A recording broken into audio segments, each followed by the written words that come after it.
Pentru a realiza proiectul, trebuie să ștergem personajul Cat, apăsând pe X-ul de pe coful de gunoi, și apoi vom realiza un labirint ca decor. Mă duc în decoruri, iau linia, îi pot modifica dimensiunea mai mică sau mai mare. Eu o să aleg 12, îi pot modifica culoarea. Voi alege un albastru și voi desena labirintul asemănător ca cel din proiect.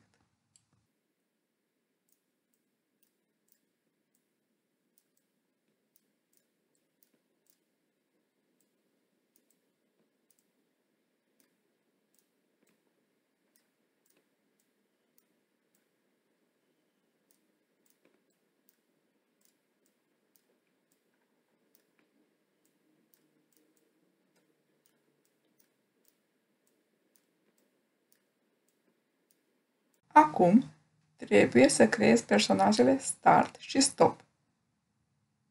Din personaje, aleg Desenează, apăs pe T și voi scrie Start.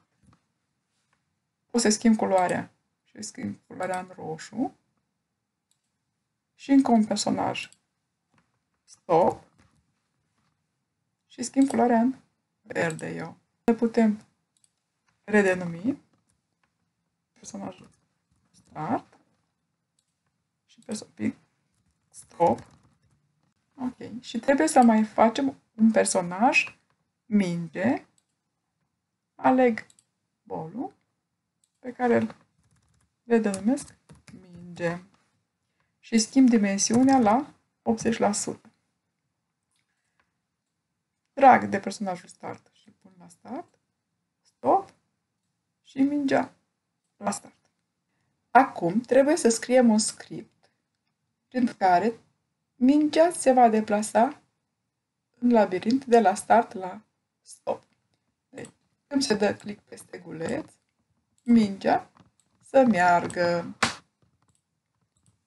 100 de pași. Să vedem ce se întâmplă. Mingea arată la dreapta. Nu e bine, pentru că mingea trebuie să o ia în sus.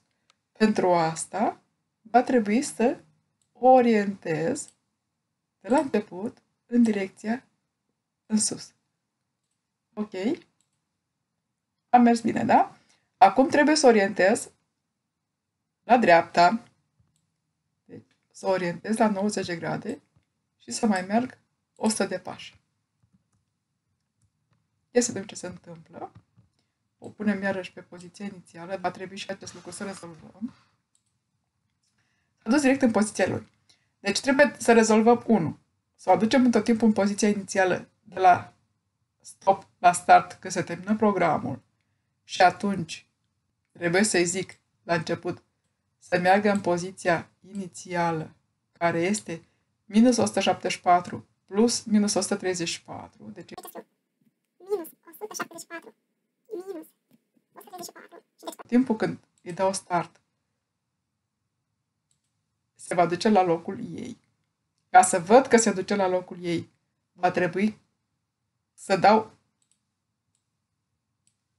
câteva secunde de așteptare. Vedeți?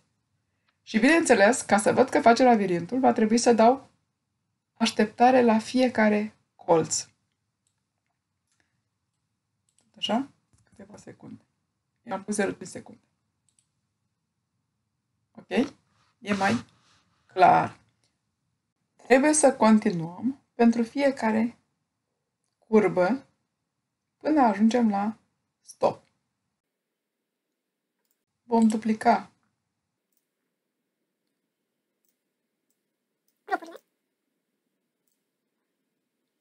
această latură este mai lungă decât celelalte, chiar dublu. Și atunci distanța parcursă de bilă va fi mai mare. Voi pune 250. Merg în sus. 100.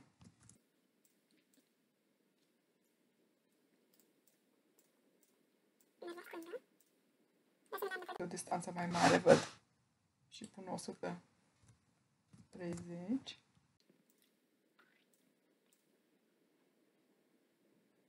Apoi în sus, iarăși. Și cred că am nevoie de distanță mai mică. Și pun doar 80. Deja și 80 e și prea mult.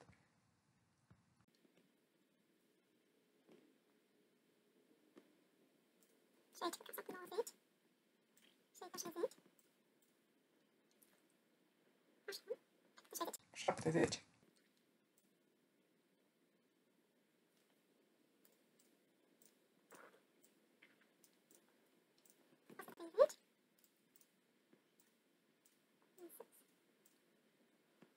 70.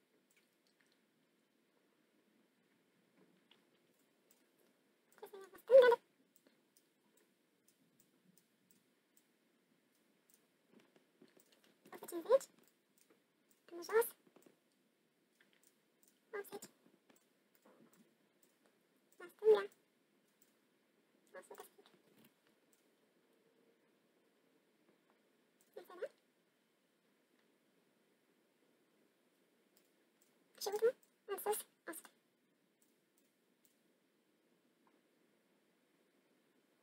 Ok. Și cu asta programul este gata. Îl salvăm și îl voi partaja.